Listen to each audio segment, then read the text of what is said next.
Right now at 6, just when we got used to some sunshine and spring showers, that rain will soon change to snow. How that will affect your garden and your drive tomorrow.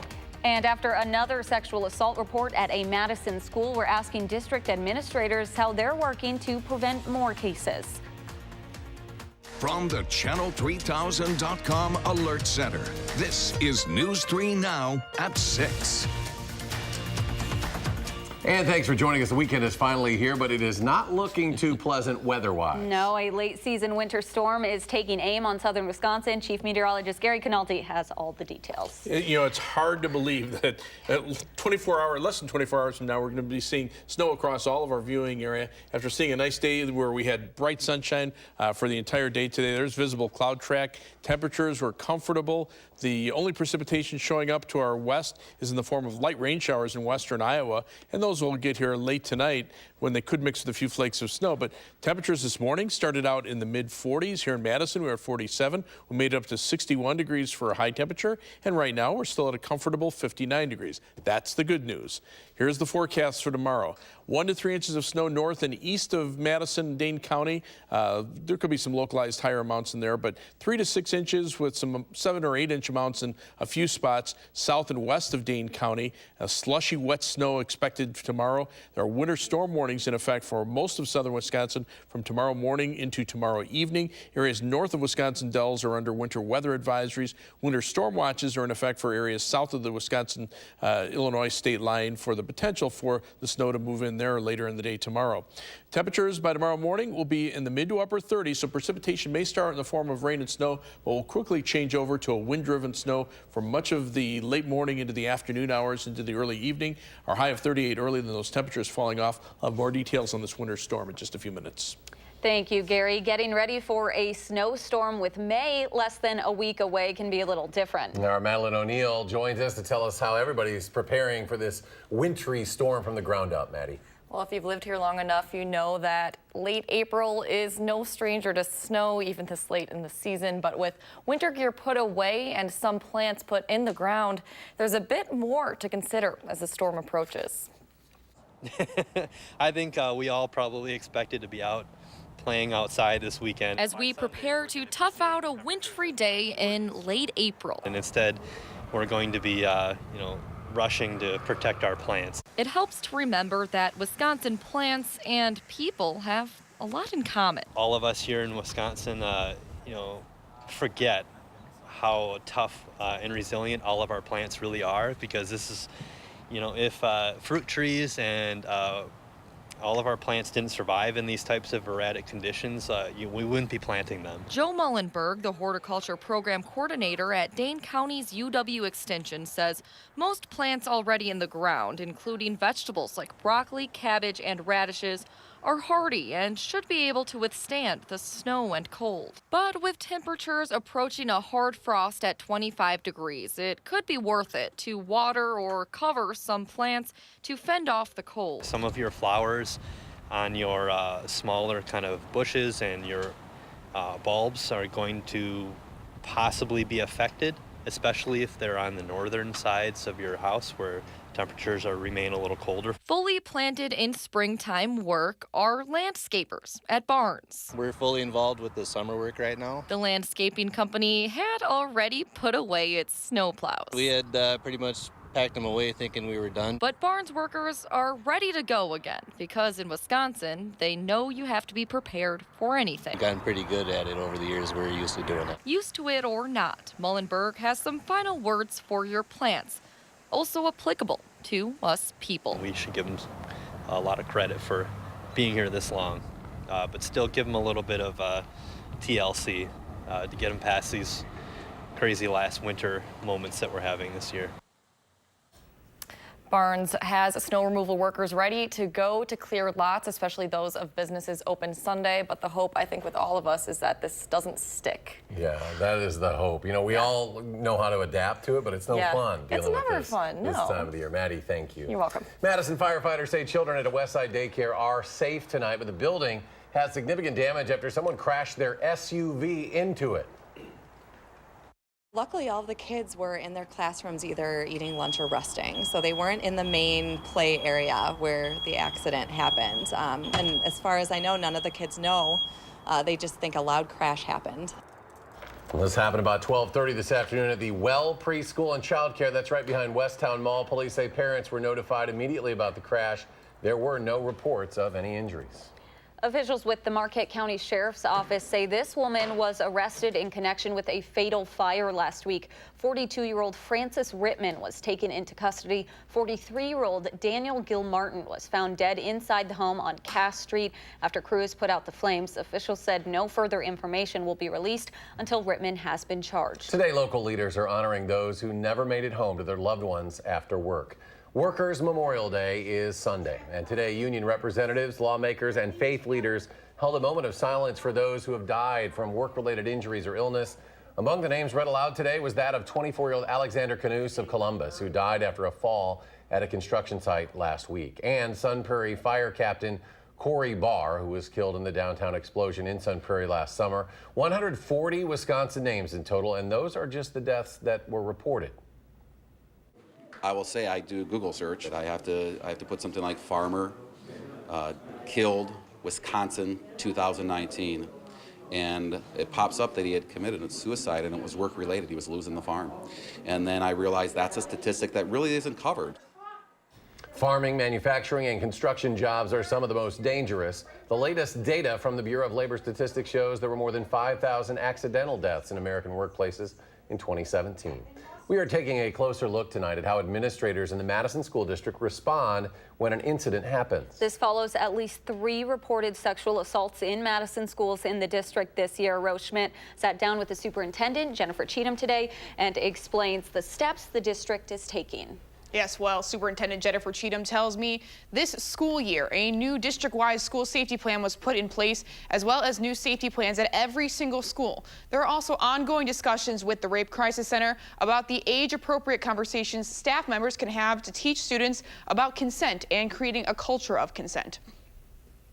Safety is the most important thing in schools. Talking about school safety is not always easy, but Superintendent Jennifer Cheatham says it's necessary after any conflict in one of her schools. We have a full debriefing meeting after any incident. That's the after-action review to thoroughly understand what happened, how it could have happened, what we can learn from it as a result. Police report at least 2 sexual assaults at La Follette High School this year, one in January and another in February, leading to 2 arrests this week. 2 15-year-old boys also face charges for an alleged sexual assault at East High School.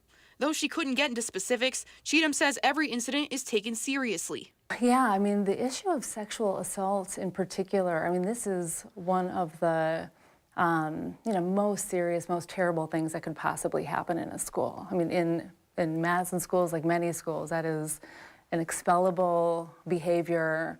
Absolutely zero tolerance for that kind of behavior in schools. The school district has been working with the Rape Crisis Center to make sure there are trained staff members called Title IX liaisons to whom students can report incidents. A year ago, the Rape Crisis Center recommended strengthening the district's health curriculum to make sure students learn about consent and creating a consent culture. Even from as young as 1st grade, students learn about inappropriate touching and what to do if they feel uncomfortable in a situation. It is incredibly important that we continually strengthen the preventative work that we do, as well as learn how to best respond in the terrible instance that something like that may occur. You may have also heard about the incident Wednesday at Jefferson Middle School, where 2 Madison police officers say they were injured in a fight involving a 12-year-old who was later brought to the Juvenile Reception Center. Cheatham says staff members are trained to de-escalate a situation as much as they can when there's a conflict with a student. She says police are only called as a very last resort, but she believes that they have a good relationship with the police department. All right, thank you so much, Rose. New at 6, officials at UW Oshkosh are investigating racist images making the rounds on social media. A photo posted to Twitter shows a whiteboard sign in an off-campus house that reads "No liberals, Jews, Muslim, queers, or Hmongs." Another picture shows students playing beer pong with a swastika hanging on the wall behind them. Chancellor Andrew Levitt says the students have a constitutional right to say what they want, but investigators are looking into whether they threatened or harassed anyone. A punishment punishment could include expulsion. The April snow in tomorrow's forecast might make things a little uncomfortable for fans going to watch Madison's first ever pro soccer season opener. The Forward Madison FC game is your first chance to check out the fully renovated Stevens Field as well, complete with enclosed box seating and a standing room only section as well. Management has spent more than a year working to bring the team to town, and that's why they say even this chance for several inches of snow can't put a damper on their spirits. Kickoff to that game tomorrow night, 7 o'clock. And here's something to help you warm up at the game. One Barrel Brewing Company just launched a new beer in partnership with Forward FC Madison. 10% of proceeds from the Cherry Kolsch will go to the team's charity and outreach organization, Flock Soccer Foundation, and that benefits local soccer clubs. An Iowa County elementary school has all hands on deck today to make their community a better place. From cheering up patients in the hospital to planting trees, they're all working hard to do something good. That story when News 3 Now at 6 continues.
We always make it our goal here at News 3 Now to shine a light on those who are doing something good. And today, all the kids at Pecatonica Elementary School in Hollandale spent the day doing just that. Our Jamie Perez shows us how the kids are making the world a better place, one classroom at a time.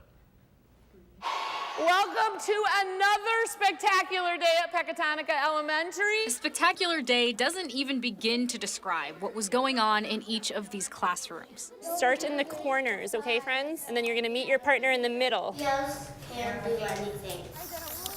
Every month, the kids have a word they focus their learning projects on. This month's word, service. Good work, you did it. Every grade is working on something different. We are making cards for the nursing home in Dodgeville. Hanging up signs in the bathroom. We're making not blankets for people that need them in the hospital. We're working on the garden in the front of the school. Planting a tree on Arbor Day. Working on the farm with apples. All for the sake of doing something good. Make our heart feel happy. We don't want anyone to feel bad. We're gonna replant some plants because the other ones last year were ugly. And to make things prettier. Whether that means brightening someone's day with a bunch of colors. Or kind words to those who might need it. Gonna write in block letters, hello friend. Or helping the environment as they dig a tree. Dig a tree. To provide a kinder world.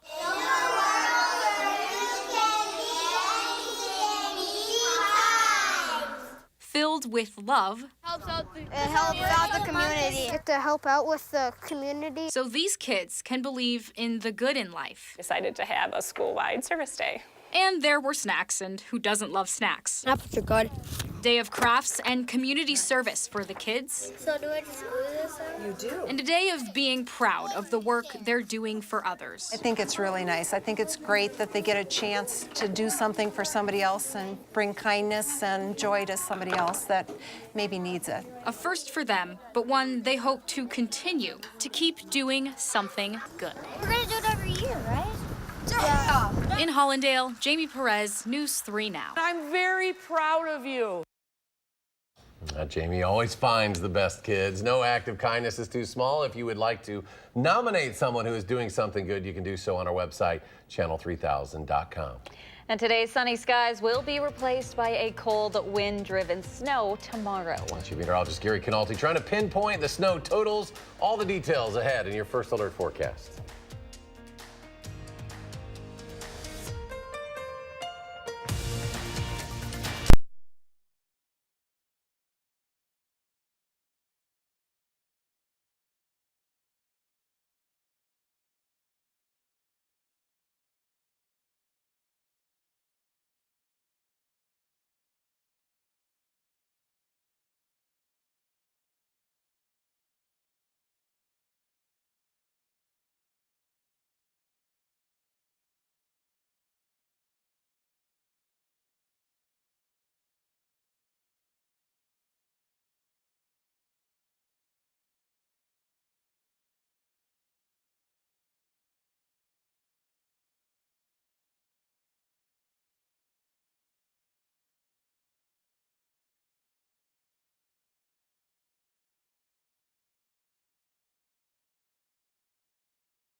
You are going to want to bundle up tomorrow. We're going to have a little snow. Yeah, maybe more than a little in some spots. Let's try to pin things down here and see what we come up with. First of all, we have an alert day, obviously, in the forecast for tomorrow for maybe a brief mixture of rain and snow early, then changing to snow. The faster that changeover takes place, the more the snow that we're going to end up with. The slower it takes place, the lesser the amounts of snow. So we could be anywhere from 1 to 6 inches or more of snow by the time tomorrow ends. Now, that's a pretty big range. Well, here's the reason why. A lot of things have to come together to get a winter storm. And right now, there are some positive, very positive factors for this storm. It's got a very favorable storm track. The air aloft is very cold. So even though the air near the ground might be a little bit above freezing, that snow will develop and stay snow all the way down until it reaches the ground. Plenty of moisture available for the storm. And then there'll be some heavier bursts of snow eventually that could cool the air near the ground and cause the snow to stick. Now, there also are some negative factors we have to consider. A lot of differences in the computer models as to the exact track of the storm. thunderstorm. The ground is warm, so that may melt the snow initially. When that changeover occurs, again, the later it takes place, the lesser are the amounts of snow. And then the length of snowfall. If it starts later in the morning and ends earlier in the evening, that would also impact the amount of snow. Right now, the precipitation showing up to our west is in the form of rain, so it still has to get cold enough for snow. And there's going to be a lot of moisture, according to the computer models, perhaps as much as an inch to an inch and a half of rain equivalent down through parts of northern Illinois and far southern Wisconsin.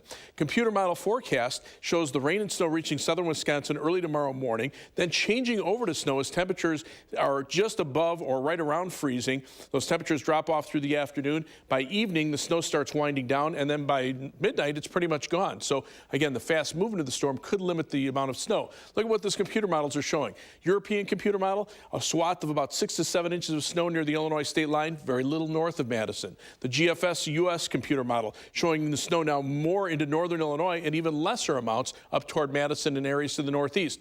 The North American mesoscale model, a lot of snow, perhaps 9 to 10 inches over southwestern Wisconsin.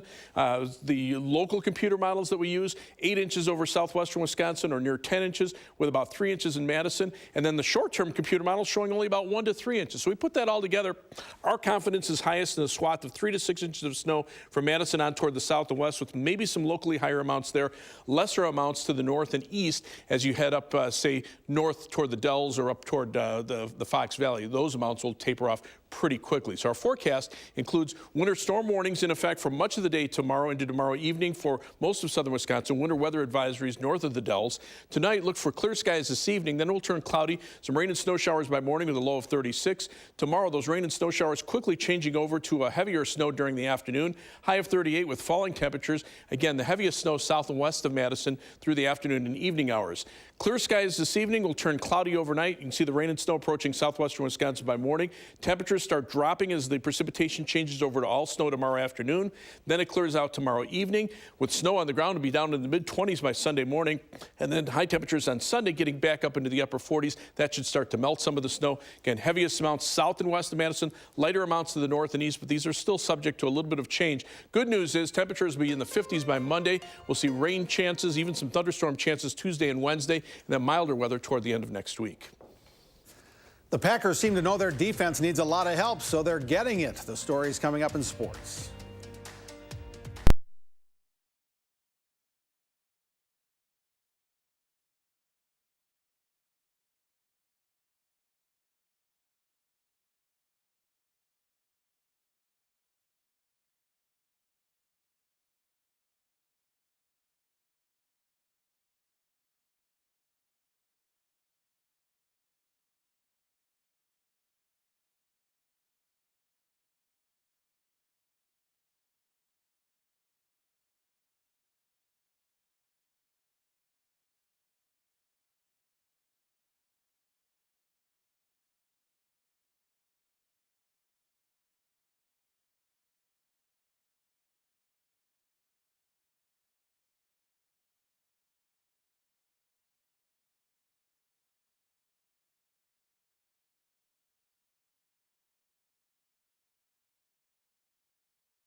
Packers have 2 more draft picks tonight. They'll have the 44th overall pick. That's the 12th pick in the second round. That just started. And they'll have a 3rd round pick, number 75 overall. Last night, the Packers picked 2 players on defense in the first round. Michigan defensive end Rashawn Gary and Maryland safety Darnell Savage could provide immediate help for a defense that has had plenty of ups and downs the last number of years. Packers general manager Brian Gutekunst says defense has been the focus in free agency and the draft. Yeah, I think it's obviously was a focus of ours. You know, we wanted to improve our defense, and we've certainly added a number of bodies to that, and guys we're really excited about. So it's, you know, the football is a team game, and these guys are going to have to come together and gel. But we're really excited about not only the athletes and the players that we've brought onto our defense, but also the guys. I think they're wired the way we want them wired. The Badger football team is wrapping up its 15th and final practice of the spring. Up next, summer conditioning, fall camp, and the season opener August 31st at South Florida.